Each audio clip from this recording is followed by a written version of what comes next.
Hey guys, it's Medicosis Perfectionatus, where medicine makes perfect sense. We continue our physiology playlist. In the past videos, we talked about the humoral immunity, the cell-mediated immunity, the class switching of the B lymphocytes, etc. Today, we will talk about the complement system with its three pathways: the classical pathways, the lectin pathway, and the alternative pathway. Regardless of the pathway, the complement is a cascade. A protein is going to activate the next protein, which is going to activate the next protein, which is going to activate the next protein, and with every single step, you're getting stronger and stronger and stronger. Boom, boom, boom, boom, boom. Pew, pull the trigger. The bacteria is gone. She gone, man. She gone. Now, let's get started. Here is my physiology playlist. Please watch these videos in order. Hey Medicosis, let me ask you this. Why the flip did you call it complement? Because it complements the ability of your antibodies and phagocytic cells to perform their function. Oh, that makes sense. The complement complements your immune system, making it more robust. In today's lecture, we'll talk about the structure of the complement, function, pathways, biological effect, which are also functions, regulation, and diseases. Diseases of the complement system are either underproduction or overconsumption, decreased supply or increased demand. This is how prices go up. This price is called pathology. The complement system is not just one entity, it's a group of different proteins. C1, C2, C3, etc., all the way until C9. The comedian Bill Burr has a show called F is for Family, with his Boston accent, pack the ka kind of thing. I'm not trying to be a jerk. While F is for family, C stands for complement, and this is super duper important. Okay, we're talking about proteins, all right. Who made them? Well, who is the lab of your body? The liver is, so the liver will make those proteins. These versatile proteins act together in one system to complement your immune system. You can consider the complement system as a bridge, a link between the innate immune system and the adaptive immune system. How does it work? A cascade. Where have I heard this before? You guessed it, the coagulation cascade, which we have discussed before in a separate video in my bleeding and coagulation playlist. If you really want to understand the complement, please watch my coagulation cascade video before this one. The complement cascade and the coagulation cascade are so similar it is eerie. What was the end result of the coagulation cascade? Fibrin meshwork to trap the red blood cells and stop the bleeding. Hashtag hemostasis. What's the goal of the complement system? To form a membrane attack complex and attack the membrane of the bacteria, destroying them. Go to hell. How many pathways did we have in the coagulation cascade? 2 paths. There was the extrinsic pathway and the intrinsic pathway. The pathway of factor 7 and the pathway of factor 12. Similarly, the complement has 2 main paths. You either activate me through C1 or you activate me by starting at C3. Okay, Medicosis, so the coagulation pathway is a cascade. The complement pathways are also cascades. Why do we need a cascade? Alright, but first of all, you need to understand that a cascade is used in biochemistry. For example, glycolysis can be thought of as a cascade. Coagulation is a cascade, the complement is a cascade. Each step is stronger than the preceding one, and I get stronger and stronger and stronger. Boom, boom, boom, boom, boom, chew! What do you mean by chew? If you're talking about the coagulation cascade, that chew is the fibrin meshwork. But if you're talking about the complement, the chew is destruction of the bacteria. Go to hell. A cascade has many steps, allowing you for regulation at individual steps. This would have never been possible if this was just an explosion. This is not all or none. This is a series of consecutive steps. Let me remind you of the coagulation cascade. The end result is here, fibrin. Okay, this is active. Okay, where did it come from? It came from fibrinogen, which is immature, which is inactive, which is a protein that will cause genesis of fibrin. Fibrinogen, fibrin. Fibrinogen is inactive. Fibrin is active. Fibrinogen is a proenzyme. pre-enzyme, before the enzyme. Who's the actual enzyme? Fibrin. Fibrinogen is a zymogen, which will cause genesis of the enzyme. How do I convert the inactive fibrinogen into the active fibrin? Creative destruction. You activate by breaking down. Hashtag proteolysis, hashtag cleavage. What kind of cleavage, Medicosis? Not the one that you're thinking about, you dirty boy. I'm talking about the cleavage of the zymogen to produce an enzyme. Fibrinogen is here, fibrin is here. Inactive, active. How do I get from here to here? Prothrombin. And prothrombin is a protein with proteolytic activity. Oh, I will activate by destruction.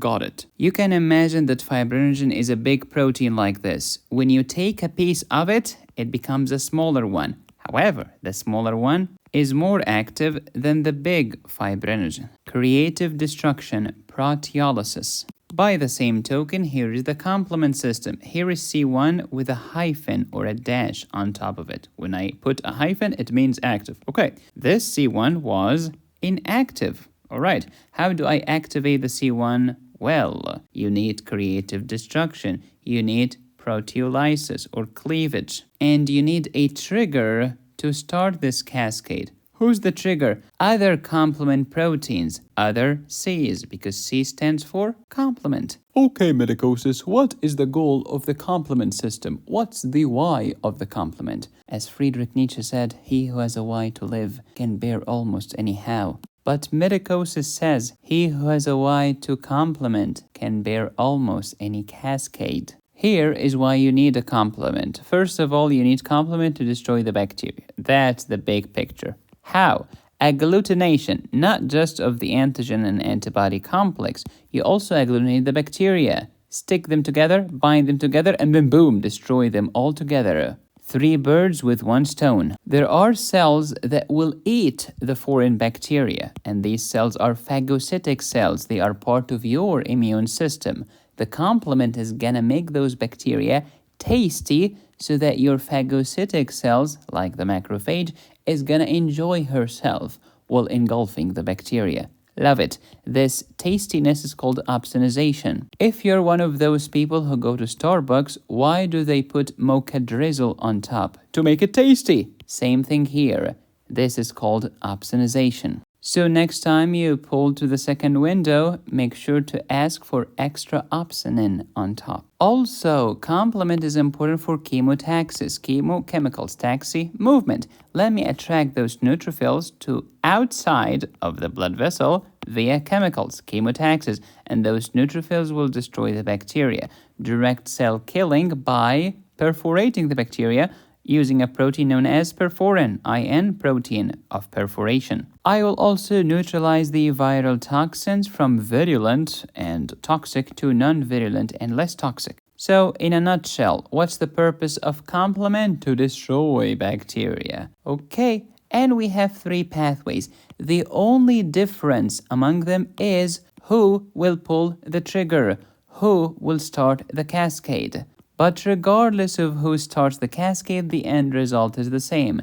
It's the creation of the MAC, membrane attack complex, also known as terminal complement complex, the last proteins in the complement systems. And of course, you'll destroy the bacteria. The 3 pathways are the classical pathway, the alternative pathway, and the lectin pathway. In the classical pathway, who pulled the trigger? Who started the cascade? Antigen-antibody complex. Okay. In the alternative pathway, who started the process? Bacterial endotoxins with the help of properdin. IN means protein. Pro means pre, before. Perd is destruction. So this literally means the protein prior to destruction. Destruction of what? Of the stupid bacteria. And then the lectin pathway. Who pulled the trigger? Mannose binding lectin, or more accurately, Mannan binding lectin. Lectin is gonna bind Mannan, and then boom, you destroy the bacteria. Whether we start with the classical pathway, alternative pathway, or lectin pathway, the end result is the same. It's the formation of the membrane attack complex and the destruction of the bacteria. What is the membrane attack complex? Complement protein 5b, complement protein 6, complement 7, complement 8, complement 9. C5b, C6, C7, C8, C9. Or you can put it like this, C5 through C9. Early complement is here. This is where you find C1, C3, etc. in the beginning. Terminal is here. Here is where you find C5, 6, 7, 8, 9, etc. Who is the middleman? C3b. I want you to fall in love with him. Why, medicosis? Because he's so sweet. How come? He opsonizes the bacteria. He makes the bacteria tasty. He's the mocha-drizzle of the complement system, Butamus. Not only will the C3b opsonize the bacteria and make it tasty, C3b will also activate the MAC, and the MAC will attack the bacteria. Love is so sweet, but love can kill. That was beautiful, medicosis. Thank you. I don't want anyone to remember William Shakespeare, maybe as an afterthought. The complement is the bridge, the link between the innate immune system and the adaptive immune system. Here's the same bacteria. First exposure to the bacteria versus second exposure to the bacteria. Innate immunity, adaptive immunity. Early on, there is no antigen-antibody complex yet. Therefore, I cannot use the classical pathway because the classical pathway requires antigen-antibody complex.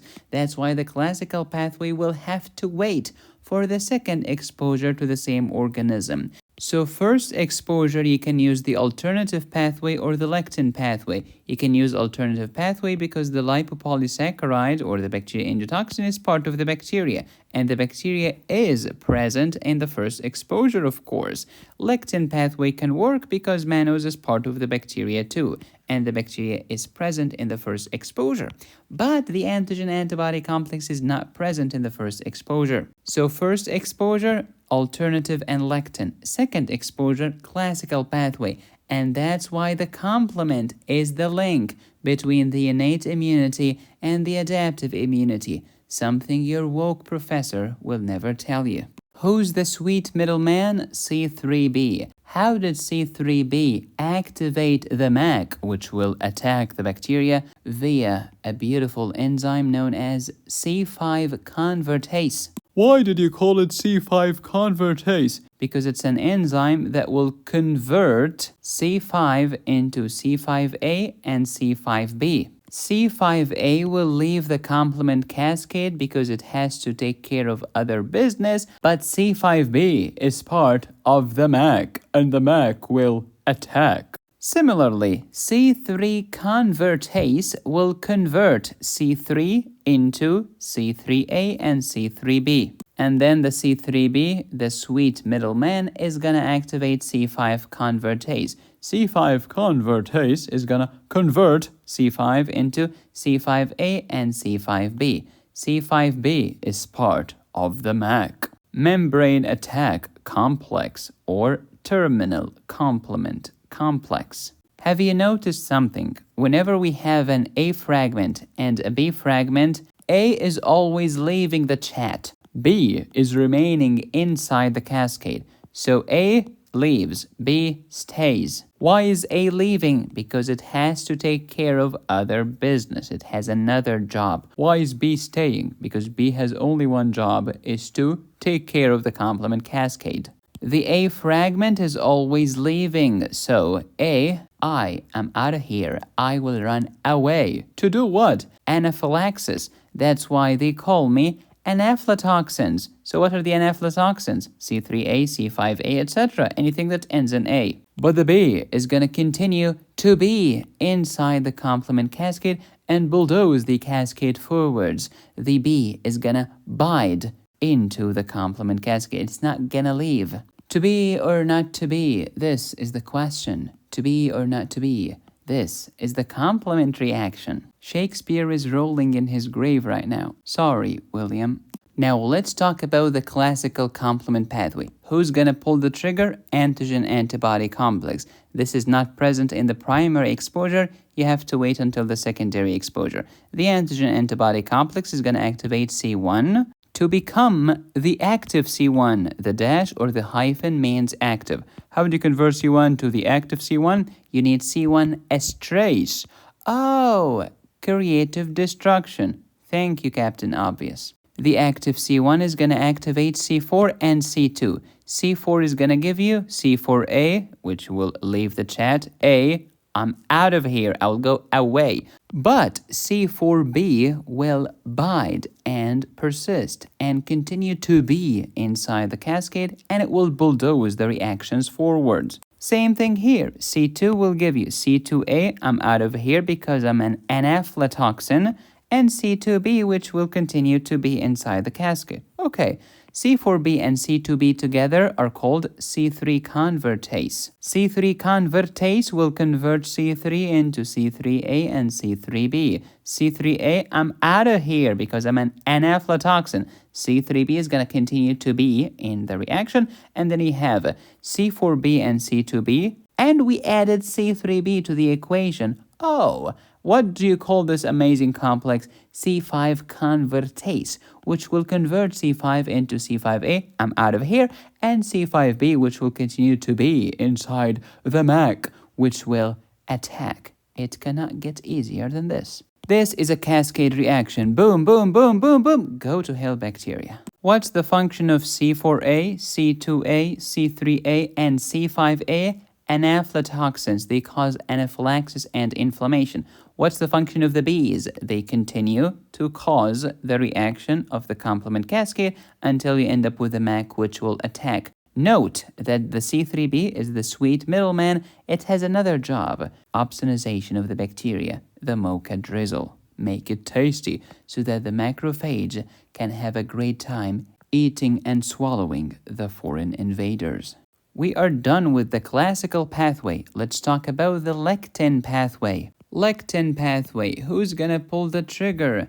Mannan binding lectin. What the flip is mannan? It's a polymer. Made of what? Made of monomers. What's the name of each monomer? Mannose. So mannose from here plus mannose from here equals mannan. Mannan is gonna bind lectin, forming the lovely Mannan binding lectin, or MBL. Not to be confused with Major League Baseball. But just like in baseball, you have to swing when there is a ball. If there is no baseball, you should not swing. Same thing here. If there is a mannose on top of the bacteria, I will swing and activate the cascade.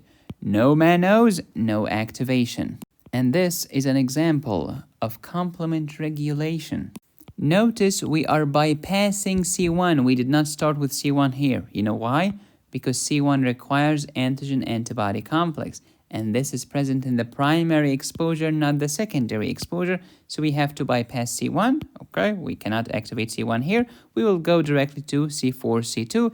And the exact same thing is gonna happen. Exactly like the classical pathway. The only difference is that we will skip C1. Because the antigen-antibody complex is not available yet. That's why the lectin pathway is part of the innate immunity, first exposure. But the classical pathway is part of the adaptive immunity, secondary exposure. First exposure, there is no complex yet, therefore you cannot activate the classical pathway. You can only go with the alternative or the lectin pathway. And that's why classical pathway starts at C1, but lectin cannot start by C1. We're done with the classical, we're done with the lectin. Let's talk about the alternative complement pathway. Who pulls the trigger? Bacterial endotoxin with the help of properdin, the protein before destruction. Okay.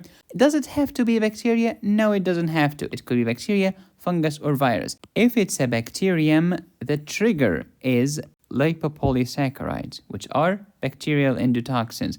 Are they part of the cell wall or cell membrane? They are part of the cell membrane. Gram positive or gram negative? Gram negative. If you're talking about the fungus, we're talking about the cell wall of the fungus. This is who pulls the trigger. If you're talking about a virus, the trigger is the envelope. Regardless of the organism or the particle, you will activate and bind C3, which is not full of hot air, but full of water. And factor B, remember, bacterial toxin is factor B. Pause and review. Whether you're talking about bacterial lipopolysaccharide, fungal cell wall, or viral envelope, you will activate C3. Where is C1? I will skip C1 because there is no antigen-antibody complex yet. We're talking about innate immunity, primary exposure, doofus. C3 is going to be converted into C3b. Okay, how do you do this? I need factor B, remember, bacteria, B. After B, skip C and go to factor D. Factor D is active.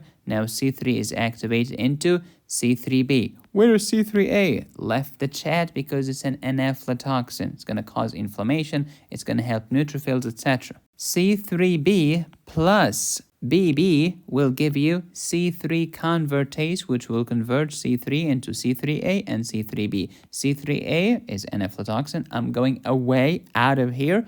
And C3b is going to continue to be inside it. We had C3b plus BP. Add to them C3b from here, and you have C3b, BB, 3b. This is called C5 convertase, which will convert C5 into C5a. I'm out of here. And C5b, which will continue to be in the MAC, which will attack the bacteria, the fungus, or the virus. In a previous video, I've told you that C3a, C4a, and C5a, and everything that ends in A is an anaphylotoxin, right? Yeah. It's time you connect the dots together. What are you doing with your life? Also remember that C3b is an opsonin, my sweet middleman. Pause and review. And one more review. Here is the classical pathway. Lectin pathway, which is very similar to the classical, just remember to skip C1. And the alternative pathway, which is slightly different, because here you will hear about properdin, you will hear about factor B, factor D, etc. Here are all the three complement pathways in one humongous slide. Don't forget that they all converge. C3 convertase, C5 convertase, MAC attack. Please recall that C3 convertase is made of different proteins depending on the pathway. In the classical pathway and lectin pathway, C3 convertase were made of C4b and 2b. However, the C3 convertase in the alternative pathway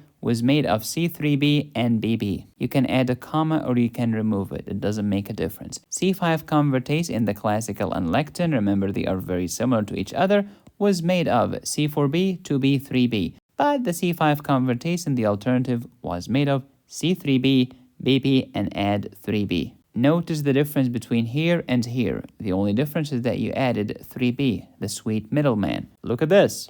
You added 3b, the sweet middleman. Now let's talk about regulation of the complement. There are 5 main regulators. These are the main ones. If you want all of them, you'll have to give me like 5 videos or something. You have to memorize these. Antigen-antibody complex, C1 esterase inhibitor, factor H and factor I, properdin, decay accelerating factor. If you see a green color, it means that this is gonna stimulate the complement. But if you see a red color, this is going to inhibit the complement. Well, of course, we call it esterase inhibitor. Ha ha.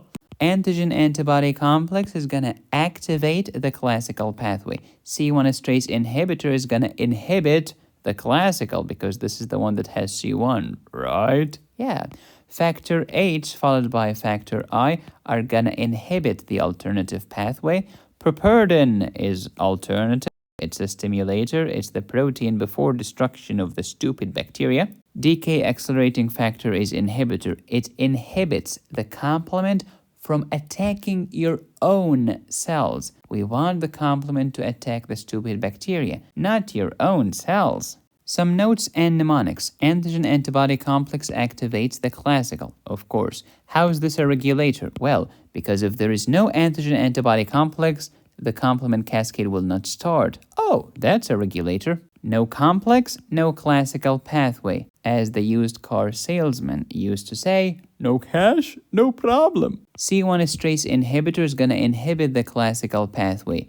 Can you correct this? Can you override it? Yes, we can overwhelm the C1 esterase inhibitor by having too much C1. Oh, I am so abundant, I'm gonna kick my inhibitor in the teeth. Factor H and factor I are inhibitors of the alternative pathway. Properdin or factor P will propel the alternative pathway forwards because it's an activator.